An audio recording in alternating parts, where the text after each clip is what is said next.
IAS exam 2026 निश्चित तौर पे आप सभी ने प्रोविज़नल आंसर की से अपनी कॉपी पूरी मैच कर ली होगी। यदि आपके नंबर, आप जनरल कैटेगरी से हैं और आपके नंबर 75 नंबर के आसपास बन रहे हैं, 75 नंबर आपके बन रहे हैं, 70 से 75 के बीच आपका निश्चित तौर पे मुख्य परीक्षा लिखने का आपको मौका मिलेगा। इसलिए मेरा आप सभी से विशेष आग्रह है कि अब आप सभी लोग जिनके 75 नंबर से ऊपर बन रहे हैं, आप सभी लोग मुख्य परीक्षा की तैयारी का शुभारंभ करें। और जिनके नहीं बन रहे हैं, मैं यहाँ पे मेंटरशिप सेशन भी शुरू कर रहा हूँ आप सभी के लिए। जिनके नहीं बन रहे हैं वो 2027 की तरफ बढ़ें, ठीक है, 2027 की तैयारी की तरफ आगे बढ़ें। आप सभी जानते हैं कि इस बार आयोग ने आंसर की आपको दी है और उसके बाद आयोग के अध्यक्ष का स्टेटमेंट भी आया है। आयोग के अध्यक्ष कह रहे हैं पेपर वास्तव में बहुत कठिन था, चुनौतीपूर्ण था। इससे पहले कभी आयोग ने इस तरीके के स्टेटमेंट नहीं दिए हैं। ये पहला वाकया था कि 2026 का पेपर देखने के बाद आयोग का ये स्टेटमेंट आया, वो भी आयोग के चेयरमैन का स्टेटमेंट आया, क्योंकि पहली बार आंसर की इतनी जल्दी आई है। तो निश्चित तौर पे आयोग के अध्यक्ष ने संवेदनशील तरीके से पूरे मुद्दे को देखा होगा, समझा होगा, और इतनी सारी बातें भी इस बार उठी हैं। इसीलिए कई बार जो चीज़ें हैं ना उनको कहना चाहिए।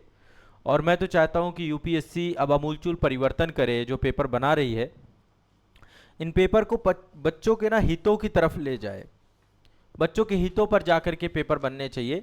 पहली बात तो आउट ऑफ सिलेबस नहीं बनना चाहिए। पेपर आप अनप्रेडिक्टेड बनाइए, कोई दिक्कत नहीं है। पेपर आप कठिन बनाइए, जितना कठिन बना सकते हैं उतना कठिन बनाइए, लेकिन सिलेबस से बाहर नहीं जाना चाहिए। पहला काम ये। इस बार का पेपर आउट ऑफ सिलेबस भी था। बहुत सारे टॉपिक जिनकी उम्मीद नहीं होती कि हम प्रारंभिक परीक्षा में उन टॉपिक्स को देखेंगे, वो भी इस पेपर में देखने को मिले हैं 2026 में।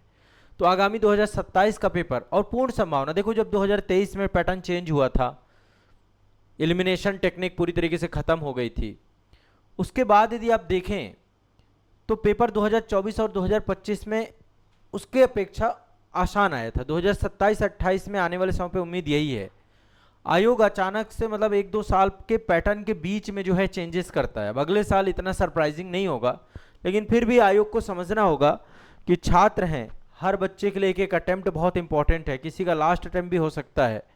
आप आउट ऑफ सिलेबस मत जाइए। आप मेंस की चीज़ें मेंस में पूछिए, प्रीलिम्स की चीज़ें प्रीलिम्स में पूछिए, ये बहुत ज़रूरी है। अन्यथा आपको भी स्टेटमेंट आके देना पड़ रहा है कि पेपर कठिन था, चुनौतीपूर्ण रहा होगा, एग्जाम हॉल पे क्या मेंटालिटी रही होगी। ये कहीं ना कहीं पे जो सिंसियर बच्चे हैं, जो मेहनत करने वाले बच्चे हैं, उनके लिए भाग्य में बदल जाएगी पूरी की पूरी कहानी, जो कि यूपीएससी स्वयं नहीं चाहता कि पूरा का पूरा एग्जाम भाग्य ओरिएंटेड हो जाए। ना तो आप चाहते इस चीज़ को, और ना ये चीज़ होनी भी चाहिए। भाग्य ओरिएंटेड नहीं होना चाहिए यूपीएससी का एग्ज़ाम, मेहनत ओरिएंटेड होना चाहिए। और उसके लिए ज़रूरी है कि वो चीज़ इतनी भी अनप्रेडिक्टेड ना हो कि आउट ऑफ सिलेबस चली जाए। इस पे आयोग को संज्ञान लेना चाहिए, बहुत ज़रूरी है। अब बात जो मैं यहाँ पे मुख्य तौर पे आप सभी को करने आया हूँ कि अब आपका जो आगामी एग्ज़ाम है, एग्ज़ाम की जो डेट है आपकी, एक बार आप लोग एग्ज़ाम डेट देखिएगा। मैं आपको एग्ज़ाम डेट की तरफ ले चलता हूँ।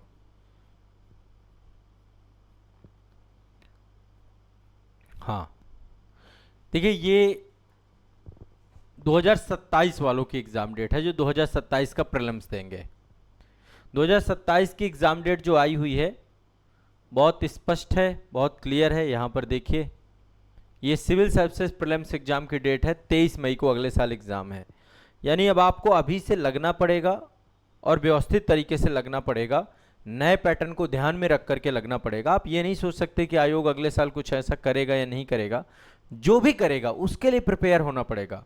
अब आपकी तैयारी का लेवल आपको ये अपग्रेड करना पड़ेगा कि एग्ज़ाम हॉल में आपको वहाँ 2 घंटे जो भी परिस्थितियाँ मिलती हैं, उन परिस्थितियों में पेपर को हल करने की क्षमता विकसित करनी पड़ेगी। एक स्मार्ट ग्रेस, और इतना करना है ताकि कट ऑफ के अंदर रहें, क्योंकि परिस्थितियाँ सबके लिए एक जैसी हैं। तो अभी आपको मैं इस सब चीज़ को लेकर के लगातार आपको कार्य कराऊंगा। एक एक मुद्दे पर हमारा डिस्कशन होगा, एक एक मुद्दे पर हम रिसर्च के साथ काम करेंगे। तो अगला जो टारगेट है आपका 23 मई 2027 है। और जो इस साल का अब अगला एग्ज़ाम है 2026 का, सिविल सर्विसेज का मेंस एग्ज़ाम है 28 अगस्त 2026। आप में से बहुत सारे बच्चे सोच रहे होंगे कि सर पीसीएस भी दे सकते हैं क्या? पीसीएस भी देना चाहिए आपको, जो आईएएस वाले बच्चे। लेकिन पीसीएस का सिलेबस बहुत अलग है। आईएएस और यूपी पीसीएस में अमूलचूल अंतर है। बहुत बहुत बहुत बहुत अंतर है दोनों को लेकर के। एग्जाम के पैटर्न को देखें तो प्रीलिम्स मेंस में पूरा उत्तर प्रदेश आता है। प्रीलिम्स थोड़ा सा फैक्चुअल है, हाँ लेंदी जरूर हुआ है, 150 क्वेश्चन आते हैं, यहाँ पे तो 100 ही क्वेश्चन है, 100 क्वेश्चन में 51 पेज की बुकलेट है हमारे पास, और वहाँ पे 150 पेज में 45 पेज की बुकलेट है। टाइम वही 120 मिनट वहाँ पर है, यहाँ पर भी 120 मिनट है।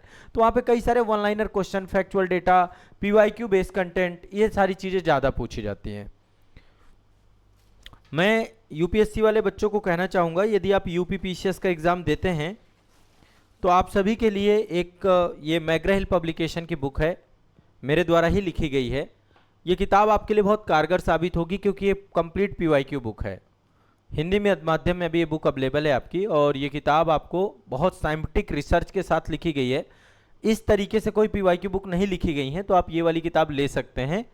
यूपी पीसीएस प्रीलिम्स विगत वर्षों के हल प्रश्न, ये उन बच्चों के लिए जो कि यूपी पीसीएस में जा रहे हैं, कुछ बीपीएससी में जा रहे हैं, अदर स्टेट पीसीएस के बच्चे हैं, तो जो जिसमें जा रहा हो आप अपने पीसीएस को भी गंभीरता से लेके चलें, क्योंकि देखो जीवन का सवाल है, आपके पास बैकअप प्लान भी साथ में आपको लेके चलना है।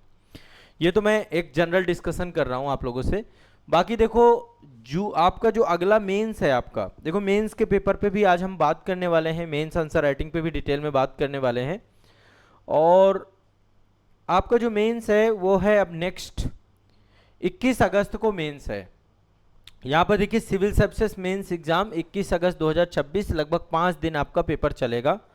और जीएस के पेपर यदि हैं, देखिए अभी मेंस पे मैं अलग से बात करने वाला हूँ।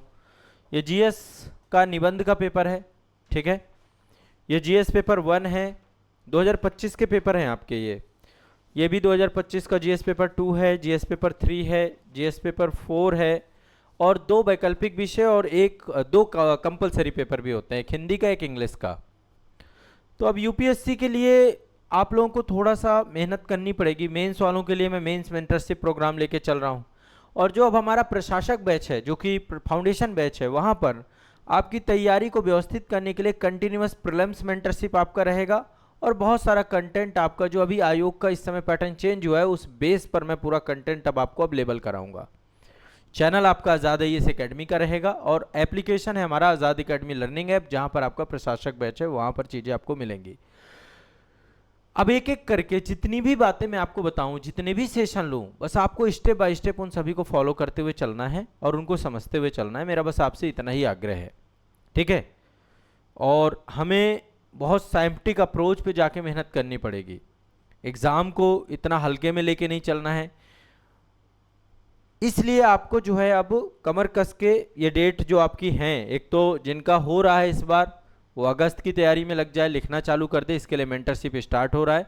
और जिनका नहीं हो रहा है, अब अगली डेट आपकी 23 मई की आ चुकी है, उसके लिए प्रिपरेशन अभी से चालू कर दें। कैसे तैयारी करेंगे, क्या करेंगे, है ना।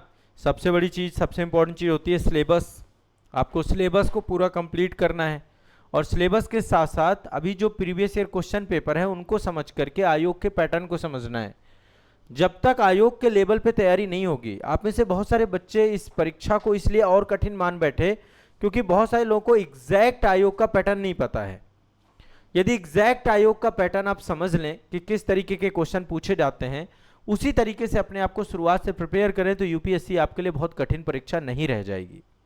कठिन परीक्षा उनके लिए है जो पैटर्न को समझ नहीं पाए आज तक।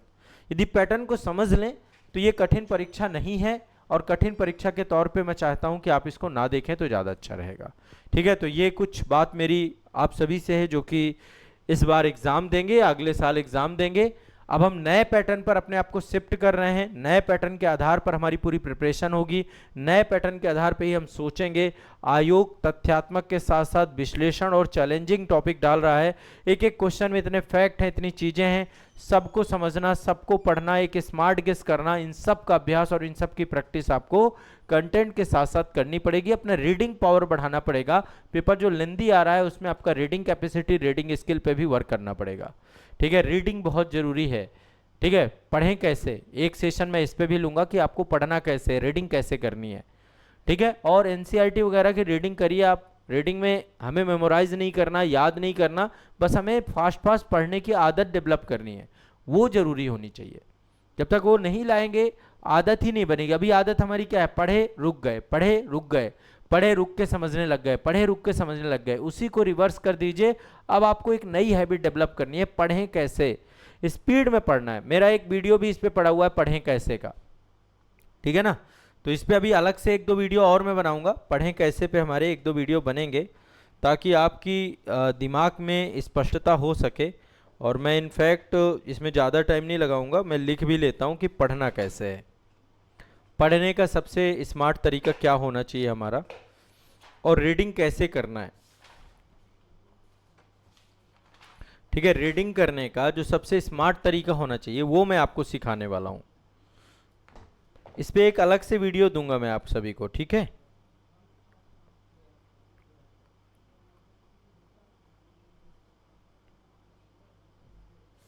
मैं टॉपिक आपका लिखे ले रहा हूं, पढ़ें कैसे वाला।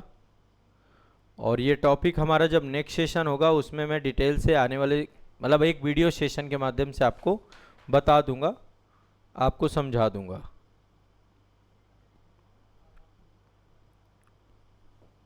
ठीक है, चलिए।